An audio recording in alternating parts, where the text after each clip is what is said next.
여러분들 잘 아시겠지만은 지금까지 역사상 제일 많이 팔린 책이 무슨 책인지 아세요? 성경책. 성경책. 땡. 있어요. 돈키호테. 아니요. 아닌가? 예. 제일 많이 팔린 책은 공책이에요. 맞네. 시작부터 많이 실제로 했는데. 성경책이 제일 많이 팔렸고요. 제일 많이 팔렸고 그다음에 많이 팔린 책은 철로 역정. 철로 역정이랍니다. 그런데 실제로 이 책이라고 하는 것은 우리가 성경책을 통해서 우리가 많은 지혜를 볼 수가 있어요. 여러분 그 책 가운데에 사람의 이름이 제일 많이 나오는 책이 무슨 책인지 아세요?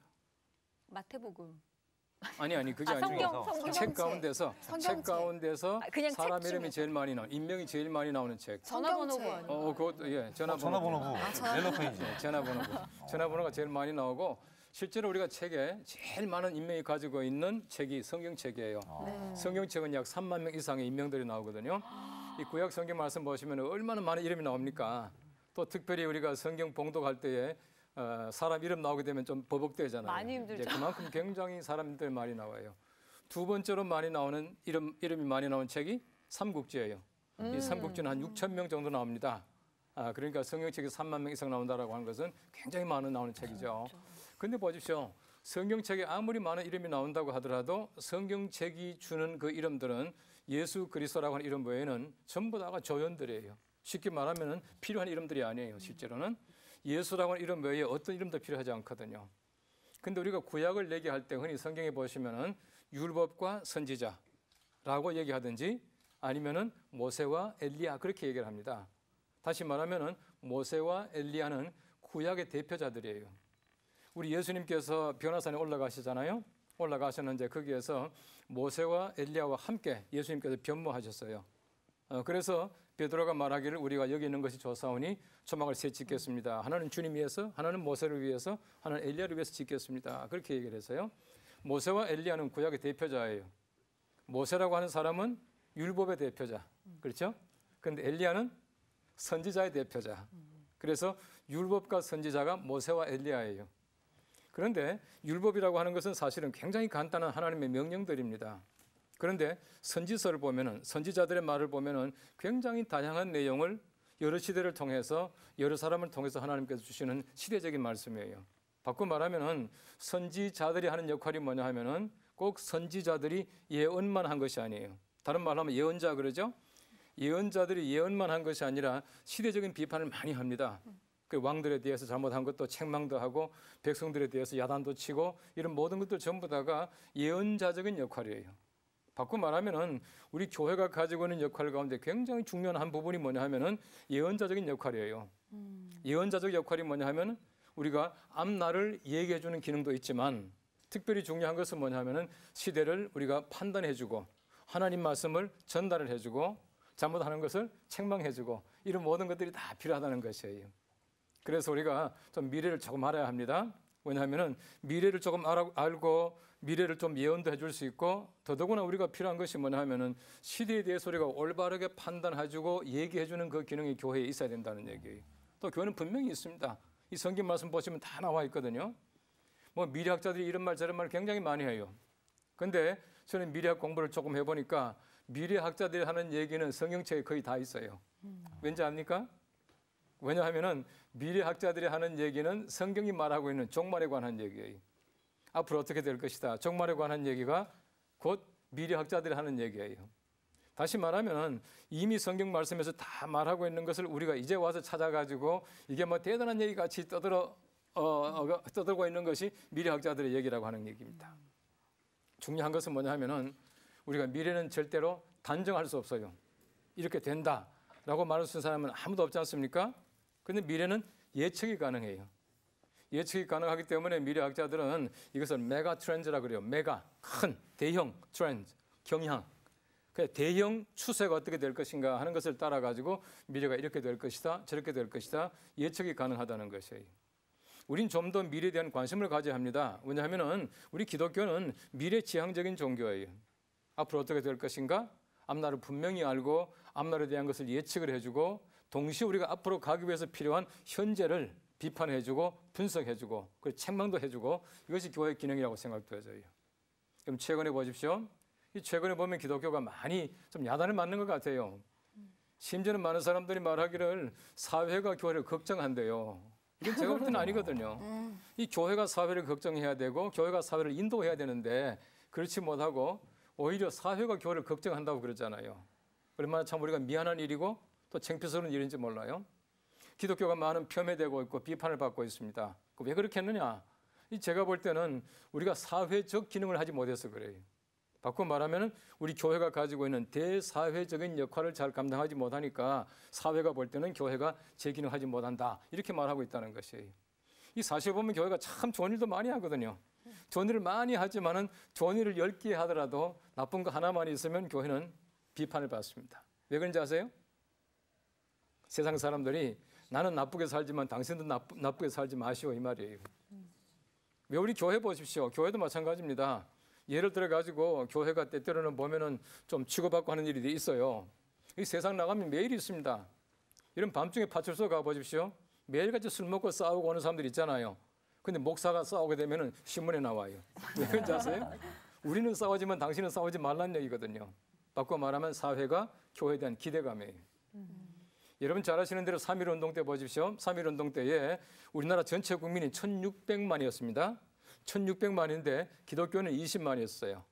다시 말하면 전체 국민의 1.3%가 기독교인이었습니다.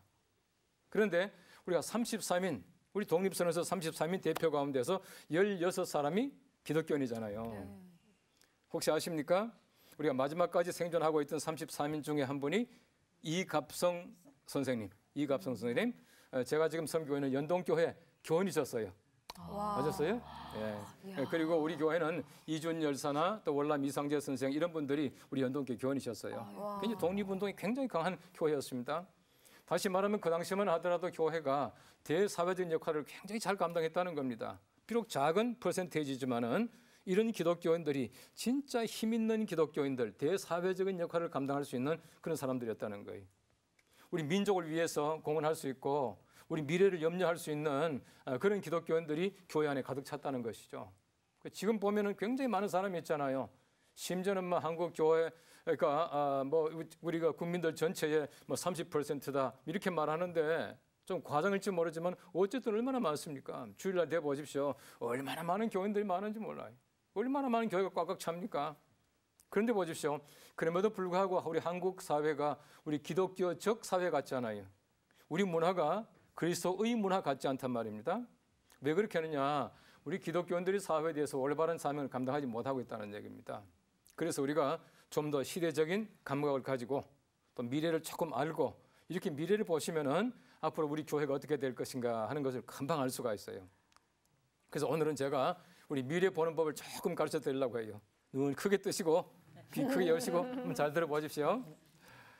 최근에 와서 학자들은 고대 미래라고 하는 개념을 써요. 이 고대 미래 개념이 뭐냐면은 영어로 말하면 ancient future라 그렇게 말하는데 이 개념은 미래 사회는 고대 사회의 모든 패러다임을 틀을 회복한다는 뜻이에요. 바꿔 말하면은 미래 사회가 되면은 고대가 가지고 있던 모습을 그대로 회복한다는 그런 뜻이에요. 그런데 고대 사회가 가지고 있던 소위 말하는 우리 삶의 틀이라 그러죠. 패러다임. 이 패러다임의 중심이 뭐냐 하면은 신비예요, 신비. 점점 신비롭게 살아간다는 겁니다. 점점 신비롭게 세상이 변해간다는 것이에요. 그런데 보십시오. 우리가 고대 사회에서 미래 사회로 옮아가는 과정에서 여러 가지 많은 사회적인 변화가 있는데요.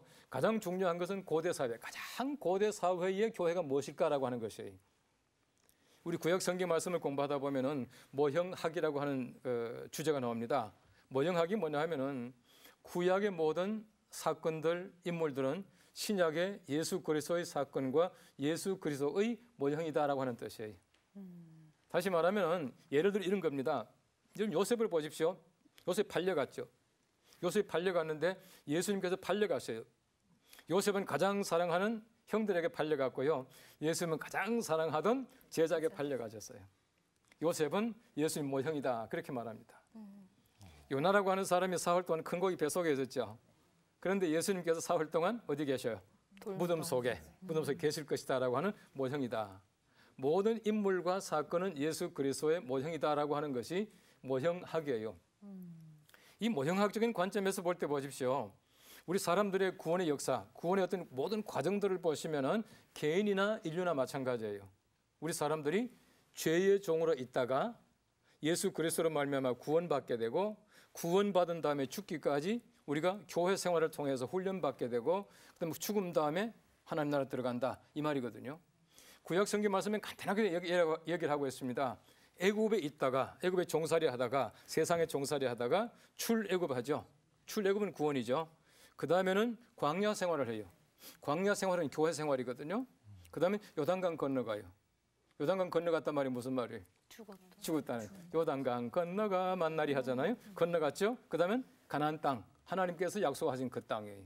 이게 바로 구원의 역사를 얘기하고 있는 것입니다. 구약에서 말씀하고 있는 것은 우리 인류와 우리 개인의 구원을 얘기하고 있는 것이에요. 자, 그런 면에서 볼 때 보십시오. 우리 사람들이 구원받았죠. 구원받은 다음에 죽기 전까지 우리 과정들이 교회 생활이에요. 다시 말하면 광야, 이스라엘 백성들의 광야 공동체는 우리 교회를 지칭하는 것입니다. 그래서 우리 처음 교회가 무엇일까? 가장 원시적인 교회, 우리 추적에 올라가게 되면은 바로 거기에 광야라고 하는 게 있다는 것이에요. 우리 교회 이전 모습이 성전이죠. 그전 모습이 성막이에요. 다시 말하면 광야 생활이라고 하는 것은 우리가 교회 생활이 어떤 것인가 하는 것을 구체적으로 얘기해주고 있다는 것이에요. 자, 근데 보십시오. 앞으로 우리 미래 교회가 앞으로 옛날 교회를 회복한다고 하는데 우리가 공동체가 가지고 있던 이스라엘 백성들의 광야를 보면은 미래 교회가 어떻게 될 것인가를 알 수 있다는 것이에요. 여기서 우리가 지혜를 좀 뽑아보자는 것입니다. 하나님께서 이스라엘 백성들을 출애굽하게 했습니다. 출애굽은 우리식으로 말하면은 구원이죠. 구원하게 하셨는데 하나님의 출애굽의 목적이 뭐예요? 가나안 땅에 들어가게 하시기 위해서. 예. 또 예배하게 하기 위해서. 예. 보십시오. 성경 말씀에서 이스라엘 백성들이 너무너무 종살이가 괴로워. 그래서 하나님 앞에 막 부르짖어요. 하나님 빨리 풀어주십시오. 하나님 너무 불쌍해가지고 그래 너들 나가라. 이게 아니거든요. 성경 말씀이 가르치고는 예수님, 하나님의 출애굽의 목적이 뭐냐 하면은 성경 말씀에 분명히 나와 있습니다. 너희가 사흘길을 가서 나의 산에서 내게 희생을 드리게 하겠다. 이게 하나님의 목적이었어요. 너희가 사흘길을 가서 나의 산에서 내게 희생을 드리라. 희생이 뭐예요? 희생은 제사입니다. 제사가 뭡니까? 요즘 말로 하면 예배거든요. 바꿔 말하면 하나님께서는 예배하게 하기 위해서, 제사하게 하기 위해서 이스라엘 백성들을 끄집어내서 광야로 내신 거예요. 왜 그래요? 애굽에서는 하나님 앞에 예배할 수가 없는 거예요. 애굽에서는 종살이 하잖아요. 종살이 하다 보니까 자연적 자기 주인의 눈치를 많이 보게 되고 하나님께 정당한 예배를 못 드리는 거예요. 제사를 못 드리는 겁니다. 또 한 가지는 뭐냐 하면은 이스라엘 백성들이 애굽에 오래 살다 보니까 자기도 모르게 애굽 사람들이 섬기던 우상 숭배를 배워오는 것이에요. 그래서 광야에서 그들이 만든 게 있죠. 금 가지고 만든 거. 금송아지. 바로 그것이 애굽에서 배워온 겁니다. 가장 비싼 걸로 만들면 좋은 신이 될 줄 알았어요. 금으로 만들었잖아요. 거기에다가 송아지를 만들어 놓으면 그들이 이끌 신이 된다고 생각했거든요. 바꿔 말하면 그들이 애굽에서 배워왔던 소위 말하는 신 섬기는 우상 섬기는 것을 그냥 만들었던 것이 금송아지예요. 다시 말하면 그들이 애굽 땅에서 하나님을 섬길 수 없기 때문에 하나님께서는 그들을 이끌어내 가지고 광야에 가서 편안하게 하나님 산에 올라가서 제사 드리게 희생 드리게 만들어 주시는 것이에요. 구약 성경 말씀 보면요 참 재밌는 말들이 많이 있지만은 제사 드리는 것을 희생을 드린다 그렇게 말하고 있어요. 왜 그렇게 말하는지 아십니까? 제사는 희생이에요. 왜요? 동물을 잡잖아, 그죠? 동물을 잡죠. 동물을 왜 잡아요? 피를 흘리게. 그보다도 더 중요한 의미가 있는데. 미나 씨? 네. 동물을 왜 잡아요? 생명을 드리는. 뭔가 대가를 치르게 대가 지불. 글쎄, 대가를 지불하는데 누구 대가요? 나의 죄. 나의 대가. 그러니까 하나님께서 나를 못 잡으니까 양 잡는 거예요. 화나실 때는 우리를 잡고 싶으실 수도 있을 것 같아요. 그렇죠. 하나님께서는 얼마든지 잡고 나를 직접 잡고 싶으시대. 우리가 잡힌다면 매일 잡혀야지. 근데 하나님께서는 우리 너무 사랑하시기 때문에 우리 대신에 잡으시는 거예요. 레위기 4장 말씀해 보시면요. 이렇게 말합니다. 너희 중에 아무 개가 작은 계명 하나라도 범하게 되면 그들은 수양을 잡을 것이요. 그들은 수염소를 잡을 것이요. 이렇게 말을 해요. 작은 말씀 하나라도 범하게 되면은 잡힌다? 양을 잡는데 왜 잡습니까? 내가 죽는 대신에 양이 죽는다는 얘기입니다. 이게 희생이에요. 다시 말하면 우리 예배라고 하는 것은 희생이 있어야 돼요. 희생 없는 예배는 진정한 예배가 아니거든요. 아멘. 여러분 교회 가시려면 보십시오. 희생 따르잖아요. 아침 일찍 일어나야 돼, 그죠? 또 토요일은 좀 늦게 또 영화도 보고 좀 늦게 자고 싶은데 아침 일찍 일어나야 되잖아요. 우리 시간 희생이에요. 하나님의 물질들이죠. 희생이에요. 내가 모든 섬김 그 자체가 희생입니다. 그렇기 때문에 내가 예배한다는 그 자체가 희생을 드리는 것이에요. 희생 없는 예배는 진정한 예배가 아니에요. 다시 말하면 출애굽의 목적은 제사거든요. 우리 구원의 목적은 예배예요. 아멘. 굉장히 중요한 것은 예배입니다. 아멘. 최근에 와서 많은 사람들이 예배를 소홀하게 생각해요. 많은 사람들이 그냥 머리 잡혀 앉아 설교를 듣고 또 뭐 미안합니다만 온라인 헌금 보내고 만족하는 사람도 있는 것 같아요. 이건 예배가 아니에요. 왜 참 예배가 아니냐면 예배라고 하는 것은 희생이 필요하다는 얘기예요. 희생이라고 하는 것은 여러 가지 의미가 있습니다만은 함께 가서 우리가 교제하는 것도 굉장히 중요해요. 예배 시간의 교제는요 굉장히 중요합니다. 왜냐하면은 우리가 성도 간에 서로 교통함과라고 하는 신앙 고백이 있죠. 신앙 고백에 들어갈 만큼 성도 간의 교제는 중요한 것이에요. 그렇기 때문에 우리가 성도 간의 교제가 없는 예배는 참 예배가 아니에요. 그 희생이 반드시 필요하다는 것이거든요. 그래서 우리가 희생을 따른 예배가 참 예배다. 이 구원의 목적이 예배이기 때문에 우리가 구원받았습니다라고 말하면서 예배 빼먹고 예배 시간에 딴 생각하고 이건 참다운 우리 구원받은 자의 모습이 아니에요. 우리가 구원받았다라고 하는 것은 예배를 진정성 있는 예배를 드려야 된다는 것이에요. 아멘. 근데 보십시오. 어떤 사람들은요. 구원받았다라고 말하면서 예배 자꾸 빼먹어요. 또 안 가는 사람들이 많아요. 이건 제가 볼 때는 잘못된 것이에요. 구원받았으면 반드시 예배는 드리는 것입니다. 아멘. 예배가 얼마나 중요합니까? 구원의 목적인데. 근데 우리가 좀 과장해서 말한다면 이건 과장입니다. 과장해서 말한다면은 우리가 봉사 안 해도 괜찮고 전도 안 해도 괜찮고 아무것도 안 해도 괜찮아요. 예배만 하면 돼요. 근데 예배할 줄 아는 사람들이 예배만 하겠습니까? 예배하면서 봉사도 하고 전도도 하고 다 하겠죠.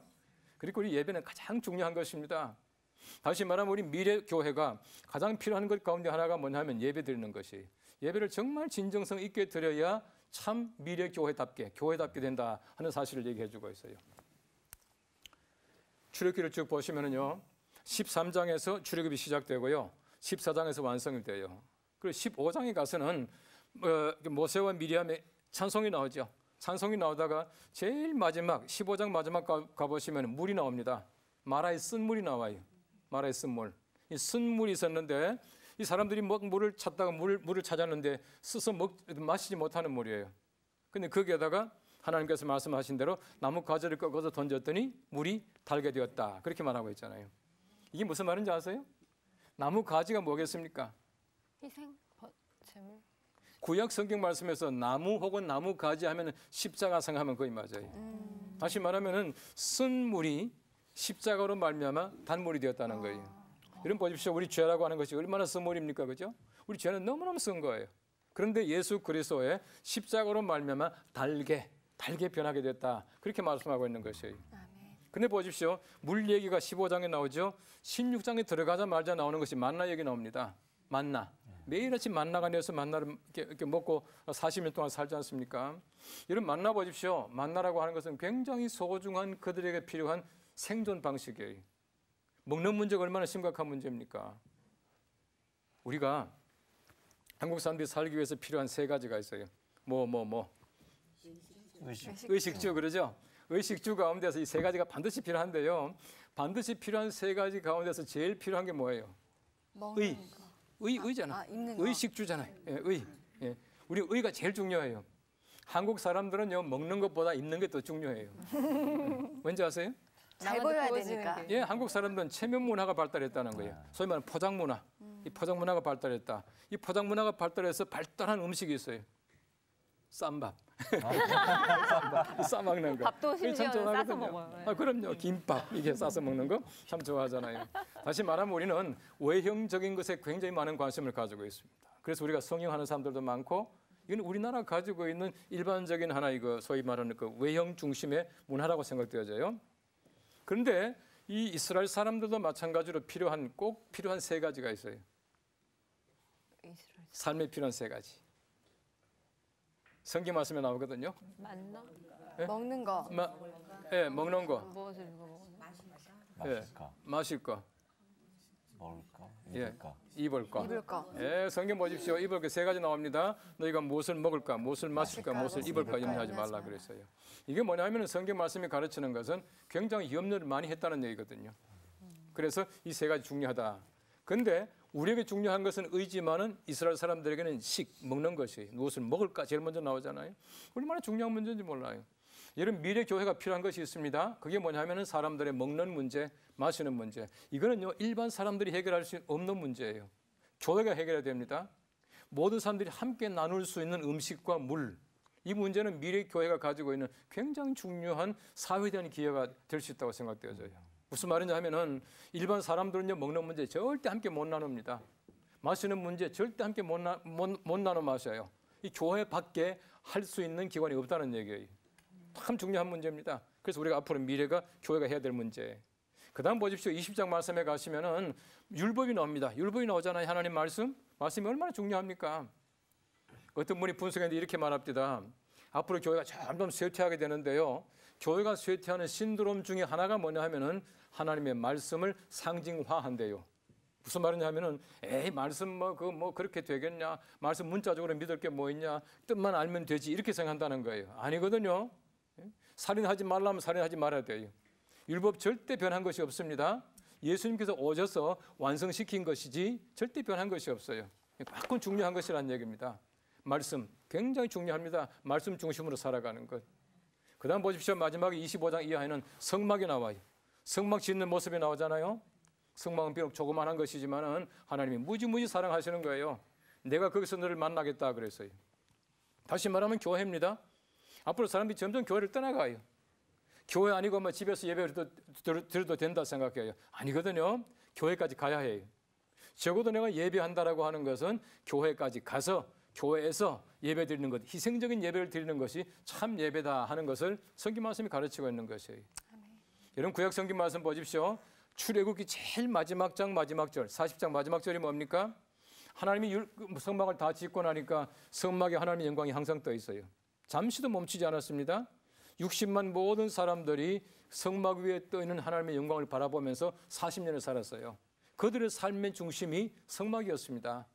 우리의 삶의 중심이 교회예요. 여러분의 삶의 중심이 여러분의 가정 아닙니다. 여러분의 직장 아닙니다. 여러분의 삶의 중심은 여러분의 교회. 여러분이 어느 교회 다니시든지 여러분의 교회인 줄로 믿으시기 바랍니다. 이것이 바로 우리들의 삶의 중심이 되어야 된다는 얘기예요. 이것이 바로 성경 말씀이 가르치고 있는 광야 교회라고 하는 광야 모델을 통해서 본 미래 교회 모습이에요. 이 몇 가지만 잘 알게 되면은 우리가 미래에도 한국 교회가 성장할 수 있고 하나님께 영광이 될 수 있고 우리가 정말 예수 믿고 살아가는 그 보람을 느끼게 될 것입니다.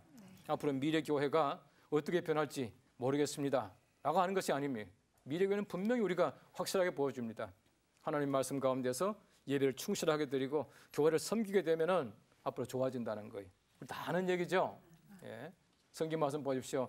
해 아래 새 것이 없습니다. 예. 고대 교회가 미래 교회로 그대로 패러다임이 이동된다는 것이에요. 아멘. 우리가 이 성경 말씀을 잘 읽고 미래 교회도 한국 교회가 정말 앞장서서 이 사회를 이끌어갈 수 있는, 사회를 리드할 수 있는 우리 좋은 교회가 되기를 바랍니다. 네, 감사합니다.